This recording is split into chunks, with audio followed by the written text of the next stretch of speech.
Olá, aqui é Fernando da Exime Co e a gente vai continuar falando sobre modernização do legado.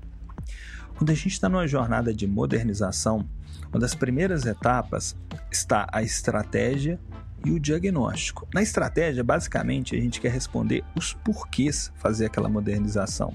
E no diagnóstico, a gente tem o ganho de consciência situacional para garantir que aquele plano que a gente está traçando realmente vai endereçar as dores que a gente tem dentro da organização. Para a gente garantir isso nessa fase de estratégia, é importantíssimo a gente fazer um levantamento adequado das dores, dos desafios e eventualmente das oportunidades que a gente está perdendo por ter aquele ambiente já sendo considerado obsoleto. Como eu comentei, a gente tem já alguns sinais de alerta que mostram que aquele ambiente dá sinais de obsolescência. Aqui eu trouxe vários desses pontos, só que é fundamental a gente conseguir conectar esses pontos com indicadores, com métricas, tornar eles mensuráveis, principalmente do ponto de vista financeiro. E aqui eu vou trazer formas da gente olhar para a nossa operação e mensurar todos esses custos. Aqui tem um ponto importante. Dependendo do seu papel dentro do time, pode variar a forma que você argumenta e defende um projeto e um plano de modernização como esse. Eu gravei um outro vídeo focado em C-levels, ou seja, para diretores de TI, VPs, CTOs, como que a gente defende esse mesmo tipo de projeto, só que aqui para um board, para outros executivos. É importante se avaliar qual que é o seu cenário para você adaptar a sua argumentação. Mas os indicadores que a gente vai trazer aqui servem para qualquer nível. Adapte apenas a forma que você vai levar cada um deles. Para a gente começar essa conversa, vamos começar falando sobre custo de manutenção. Quanto custa sustentar essa solução? Eu posso olhar quantas pessoas no meu time eu tenho focado em sustentar essa solução, ou seja, corrigir bugs, fazer pequenos ajustes, ou seja, manter a roda girando. Esse é o primeiro custo, ele é mais óbvio. Só que a gente pode olhar e ver alguns outros custos de ineficiência. Por exemplo, eu já vi situações onde a gente tem uma aplicação monolítica gigante que o tempo de build dela demora lá mais de 30 minutos, 40 minutos às vezes. Pensa primeiro na ineficiência direta de ficar aguardando esse build. Agora pensa na improdutividade do desenvolvedor sendo restrito de fazer builds. Faz uma alteração micro e fica meia hora esperando, ele começa a não conseguir fazer essas builds de maneira frequente e aí ele tem que acumular e isso torna o processo de desenvolvimento extremamente mais ineficiente. E tem um desdobramento direto. Se o seu tempo de build é lento, o seu deploy também vai ser lento. E aqui ainda você pode ter um agravante, que às vezes o seu deploy é 100% manual e tornar ele automático pode nem ser viável, dependendo do tipo de tecnologia obsoleta que você está lidando no dia a dia. Então você pode olhar para a sua realidade e perceber o que está custando a mais de ineficiência. E você tem os desafios para manter esse custo controlado. Por exemplo, se você tem uma aplicação monolítica distribuída, que é um cenário que não é raro, ou seja, aquela aplicação que são várias aplicações, mas todas elas compartilhando um mesmo banco de dados. O que acontece nesse tipo de cenário?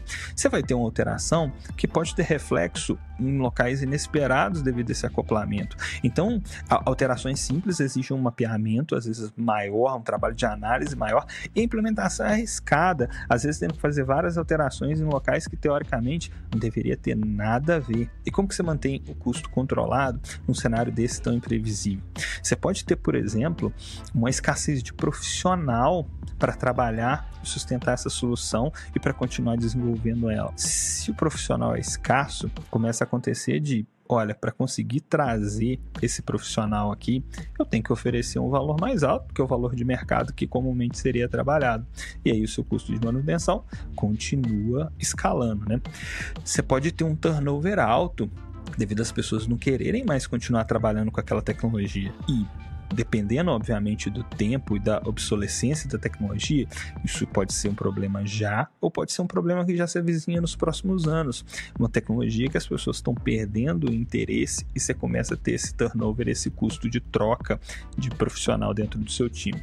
As alterações podem ser sempre lentas e aí seu custo de desenvolvimento também é alto, porque às vezes você precisa de um time grande e que eventualmente entrega pouca coisa comparado às necessidades que você tem. Enfim, Enfim, a gente tem na sequência volumetria de bugs que a gente pode observar. Quanto de bug eu estou tendo mês a mês? Se eu tenho uma curva crescente de bugs, além de pensar no custo para corrigir esses bugs, a gente pode pensar nos impactos que é ter esses bugs. Por exemplo, o quanto você está tendo de insatisfação nos seus clientes por ter uma aplicação que está com falhas constantes. O quanto isso não está acarretando eventualmente em perda de cliente. Inclusive, você consegue metrificar, mensurar o custo, como que está seu churn e ver se isso tem um impacto relevante dentro da sua operação. O quanto isso está impactando a reputação. Aqui não necessariamente é um custo tangível, mas você pode verificar se o meu produto está tendo impacto na reputação, perdendo credibilidade por causa desse volume de bugs que a gente não consegue controlar. E por que a gente não consegue controlar? Às vezes você tem uma arquitetura que não é testável, às vezes você tem até mesmo uma tecnologia que não suporta teste de unidade, por exemplo. Então, de fato, é um desafio você conseguir manter isso controlado. Você pode ter uma aplicação que se tornou ao longo dos anos extremamente complexa e é difícil fazer uma alteração sem colocar bugs dentro dela.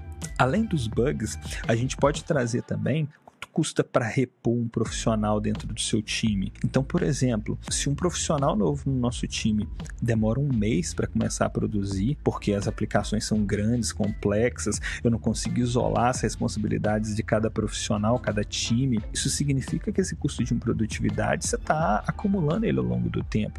Então, se você tem um turnover alto e toda vez que você troca, você tem ainda um tempo de improdutividade grande até o profissional começar a entregar, isso é custo, você consegue medir com base no custo dos seus profissionais e esse tempo improdutivo.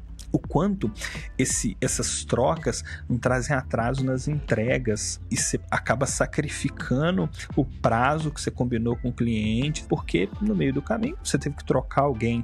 Além do tempo médio de troca dos profissionais, quanto a gente não está tendo impacto na performance do time.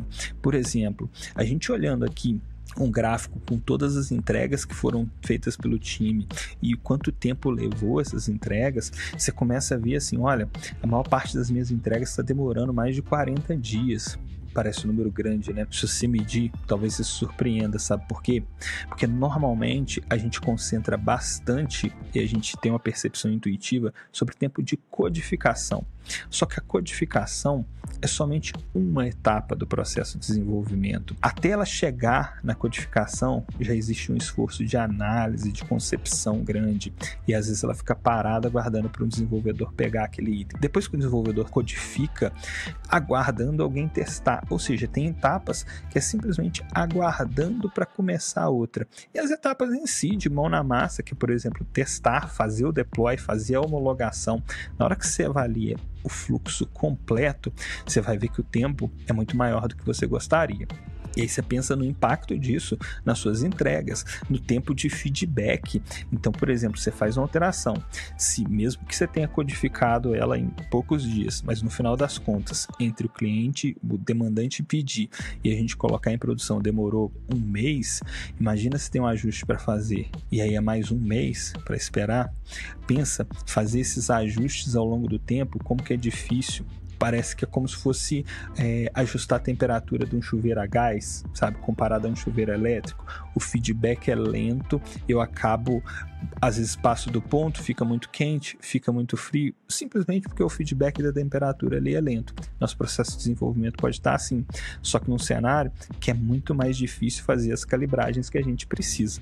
E é extremamente desafiador melhorar essa performance, talvez no cenário que você tem de tecnologia legada. A aplicação pode ser que já seja demasiadamente complexa, extremamente acoplada para fazer as alterações, enfim. Importante a gente pensar em quanto que a gente conseguiria melhorar a produtividade do nosso time se a gente já estivesse trabalhando com tecnologias mais novas. Mas o verdadeiro custo, o maior deles talvez, é o custo de oportunidade. Quantos projetos existem no seu pipeline e que simplesmente nunca entram e que é dinheiro na mesa, é negócio que ficou para trás.